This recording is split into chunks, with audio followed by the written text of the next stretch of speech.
Does it sound unusual to hear me talk about a firefighter who's a woman or a nurse who's a man?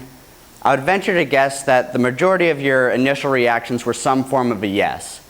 Don't worry, that doesn't make you a sexist, but it does mean you're aware of various stereotypes in the workplace. We're stereotyped every day, every one of us. Most of the time it's just, someone walking down the sidewalk making a quick judgment of you. It's more or less harmless, but where it does become an issue is when people are treated unfairly based on their race, sexual orientation, religion. The list goes on.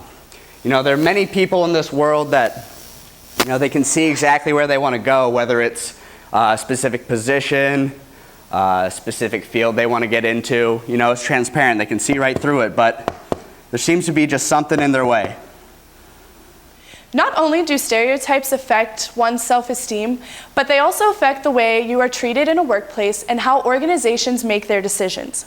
Stereotypes are most obvious during the hiring process and during upward job changes in managerial and leadership positions. Throughout our research, we noticed that gender stereotypes affect the way businesses make hiring decisions and how people can move up in the management ladders within a company. I worked in an office last year where we seemed to constantly be hiring new people. Almost all of my coworkers were over the age of 40 and most over the age of 60. There was one girl closer to my age who had just graduated from WITTed, and we ended up becoming friends. The summer between my freshman and sophomore year, she left and took a job in South Carolina, so my boss had to hire someone to fill her position. Once he had finally narrowed it down to a couple candidates, my boss was preparing for in-person interviews. I jokingly told him before his interviews that all I asked was that he hire someone cool and young like the girl we were replacing. He responded, "Allie, we would have major HR issues if we asked them anything like that." Being clueless at the time, I had no knowledge of the laws set in place.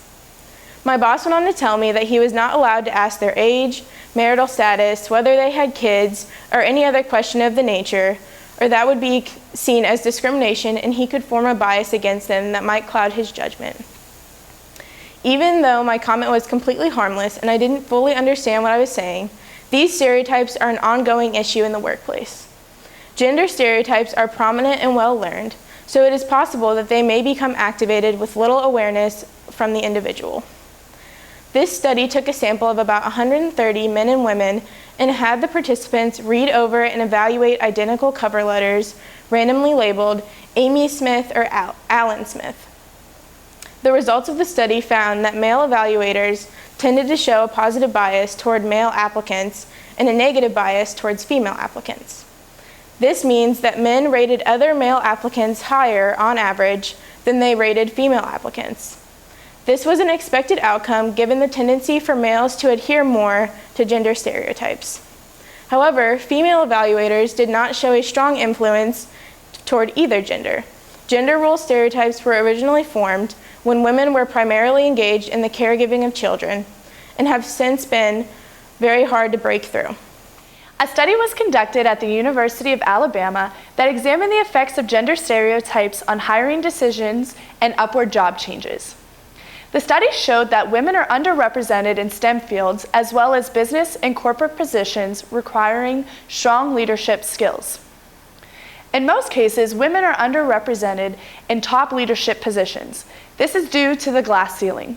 The glass ceiling is a phenomenon where women cannot obtain top management positions because they find themselves blocked by a seemingly invisible yet very real barrier.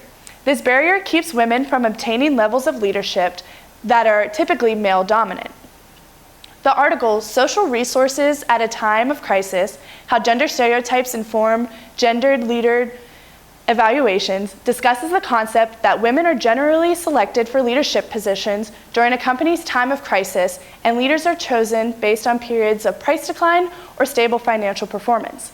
In other words, men are typically chosen for leadership positions when a company is financially stable. However, women are typically chosen for leadership positions when a company is in a time of crisis. A good predictor of current organizational performance is past performance. If women are overrepresented in companies that have been performing badly in the past, they are likely to be overrepresented in companies that are performing bad in the present.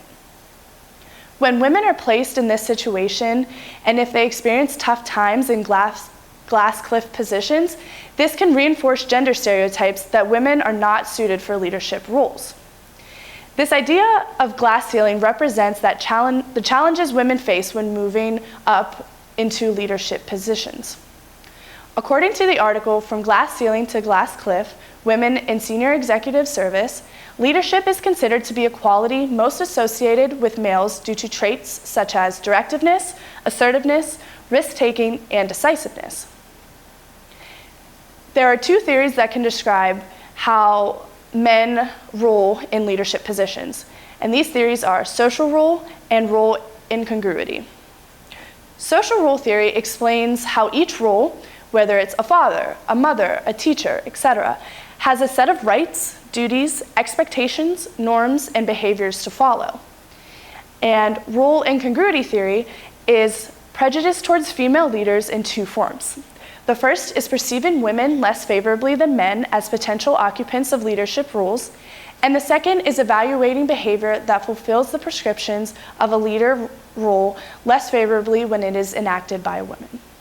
So overall, gender stereotypes exist in the workplace, and they exist when people try to move up the management ladder within a company. In a recent USA Today study, it was found that men are 30% more likely than women to be promoted from entry-level jobs to managerial positions. When it comes to entry-level jobs, the ratio of men to women is 54 to 46, which is not too bad. Managerial jobs, however, are 63 to 37 men to women, and executive jobs are a staggering 81 to 19 ratio, which means the glass ceiling effect is enabled much earlier than people are aware of. Women are ignored and less likely to be asked for input with projects and ideas. Life at home affects women's aspirations as well. If women do all the grunt work at home, they want less responsibilities at work. Few women who have high aspirations actually believe their dreams are attainable. Overall, women have less access to leaders, less voice in processes, they get less credit for work done, and it causes them to be less optimistic. A study in the American Political Science Journal found that humans automatically attribute negative social stereotypes to groups that have historically been struggling.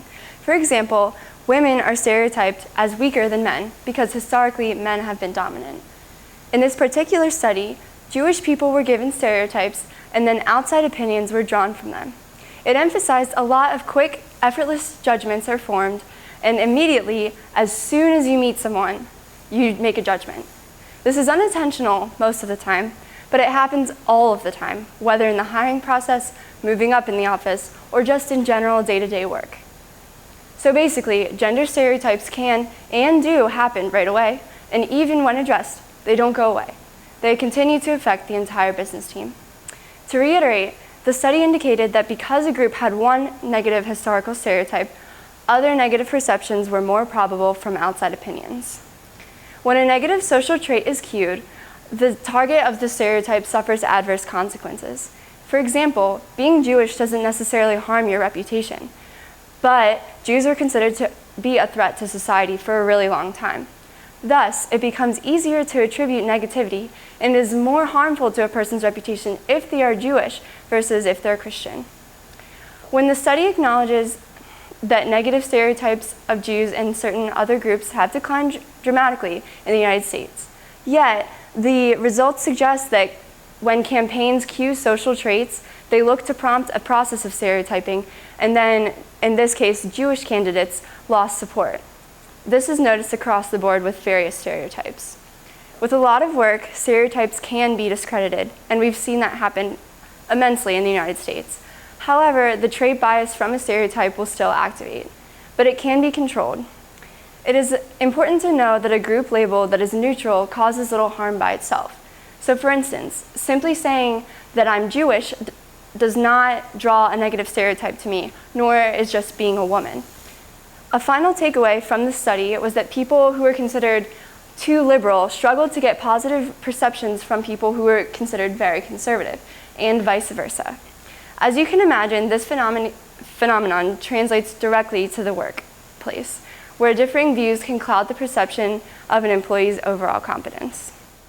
When you look in the mirror, what do you see? What do you think other people see when they look at you? When you look in the mirror, you shouldn't see a strict template of what society sees you as or thinks of you. You should see an individual with personality and unique characteristics rather than some limiting stereotypical outline. You shouldn't be held down and be restricted to certain norms, but rather have endless opportunities to be who you want to be. To do your part in fighting stereotyping, you must constantly be aware of them and have the ability to block that out. So how do gender stereotypes affect business decisions? Well, it affects it before the hiring process even starts. You do it without even realizing it. Stereotyping in and before the hiring process continues to skew the gender gap by orders of magnitude as one moves up in a company.